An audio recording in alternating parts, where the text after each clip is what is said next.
7 თვის განმავლობაში დადიოდა მარტო ორხიდიანი მანქანები.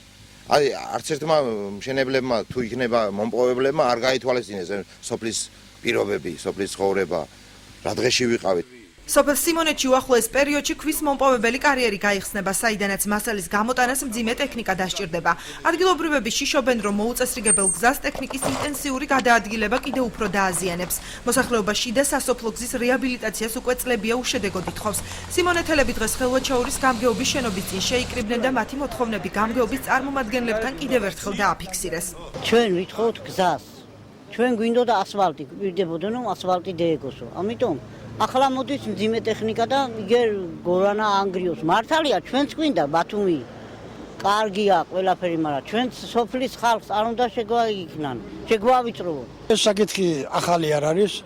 იმ კარიერზე ქვების მოპოვება, ინერტული მასალების მოპოვება ადრეც ხდებოდა და იმის გამო რომ პრობლემები შეიქმნა გზებთან დაკავშირებით, იმიტომ რომ იქ მოძრაობდა 60-70 ტონიანი სატვირთო მანქანები და ფაქტიურად ვერც ერთმა გზამ ამ მანქანების მაღალი სიმძიმის მანქანებს ვერ გაუძლო.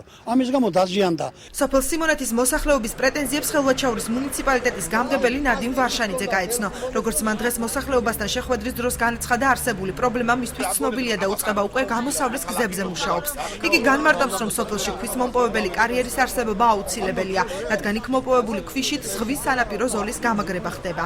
მოსახლეობის მოთხოვნა რეალურია, იქიდან გამომდინარე, რომ ისინი ითხოვენ, რომ არ უნდა დაზიანდეს გზა და მართალიც არიან. ჩვენ მივედით იმ დასკვნამდე, რომ უნდა შეიქმნას სოციალური პაკეტი, უნდა მივიდეთ კონსენსუსამდე, რომ არც ერთი მხარე დაზარალდეს და არც მეორე მხარე დაზარალდეს. აჭარის საგზაო დეპარტამენტში განმარტავენ, რომ მახოს და სიმონეთის მიმართულებით გზა კარიერზე ქვის მოპოვების სამუშაოების დასრულების შემდეგ მოასფალტდება.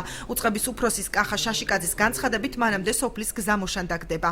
დაგეგმილი გვაქვს მახოს სიმონეთის მიმართულებით ასფალტის საფარის მოწყობა, ამისთვის ჩვენ უკვე მზად გვაქვს საპროექტო სახარისდაღრიცხვო დოკუმენტაცია, როგორც კი დასრულდება კარიერზე სამუშაოები, საგზაო დეპარტამენტი უზრუნველყოფს ამ სამუშაოებს. ხელვაჩაურის გამგებლის თქმით, სოფელ სიმონეთში საავტომობილო გზის შეკეთებაზე პასუხისმგებლობა სამომავლოდ სამუშაოების მწარმოებელ კომპანიას ხელშეკრულებით დაეკისრება.